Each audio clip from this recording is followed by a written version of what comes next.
Hi. இந்த video போன வீடியோவோட கன்டினியூட்டி தான். இப்ப பச்சிளங்குழந்தை ப்ரீடம் பேபிஸ எப்படி வீட்ல நம்ம பராமரிக்கிறது? ஃபர்ஸ்ட்டு பர்ப்பிங்ன்னு சொல்லுவாங்க. பர்ப்பிங்னா குழந்தைய தோள் மேல போட்டு ஒரு 20 மினிட்ஸ் தட்டணும். தோள் தோள் மேல போட்டு முதுக தட்டணும். எதுக்காகன்னா, வயித்துக்குள்ள இருக்க கேஸ்லாம் வெளியில வரதுக்காக.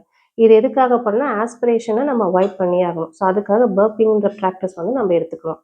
2வது kangaroo mother care. Kangaroo mother கேர்னா, மதர் மட்டும் பண்ணுன்றது கிடையாது. யார் வேணாலும் பண்ணலாம். அவங்களோட சட்டைக்குள்ள அந்த குழந்தைய ஸ்கின் டு ஸ்கின் கான்டாக்ட் வச்சுக்கணும். பேம்பர்ஸ் மட்டும் போட்டுட்டு ஸ்கின் டு ஸ்கின் கான்டாக்ட்ல அந்த குழந்தைய வைக்கும்போது அந்த சூடு வார்ம்த் இருக்க அந்த குழந்தை நல்லா வளரும். 3வது ஃபீடிங் ஆக்டிவிட்டீஸ். ஸோ 2 ஹவர்ஸ்க்கு ஒன்ஸ் கண்டிப்பாக குழந்தைங்களுக்கு மில்க் தாய்ப்பாலோ இல்லை டாக்டர் அட்வைஸ் பண்ண ஃபார்முலா ஃபீடோ 2 மணி நேரத்துக்கு ஒரு டைம் கொடுக்கணும். 30 நிமிஷம் பர்ப்பிங் பண்ணணும். ஸோ இந்த 2 ப்ராக்டிஸும் கண்டிப்பாக வச்சுக்கணும்.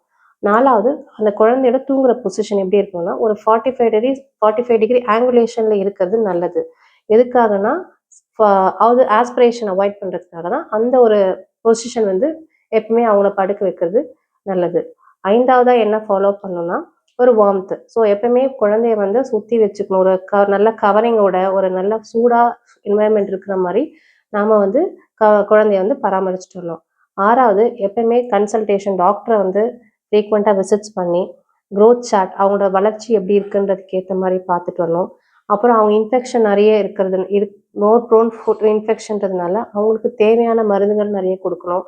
வேக்சின்ஸும் அடிக்குவேட்டான வேக்சின்ஸ் எல்லாமே அவங்களுக்கும் நம்ம போடணும். அப்புறம் குழந்தைய எப்படி குளிப்பாட்டுறதுன்னு ஒரு பெரிய கொஷின் இருக்குது. ஸோ லெஸ் தென் 2.5 kg இருந்தாங்கன்னா கண்டிப்பாக ஸ்பஞ்ச் பாத்திங் தான் பண்ணணும். மோர் தென் 2.5 kg வந்ததுக்கப்புறம் ஒரு ஜென்டில் மசாஜிங்கோட ஒரு பாத் கொடுக்கலாம். ஸோ இதுதான் குழந்தைய பச்சிளங்குழந்தைய பராமரிக்கிறதுக்கான முக்கியமான டிப்ஸ் நான் இப்போ சொல்லியிருக்கேன். ஸோ இதுக்கேற்ற மாதிரி ஃபாலோ பண்ணி உங்களை ப்ரீடம் பேபிஸ் எல்லாரையும் ஹீரோஸாக மாற்றுங்க. தேங்க்யூ.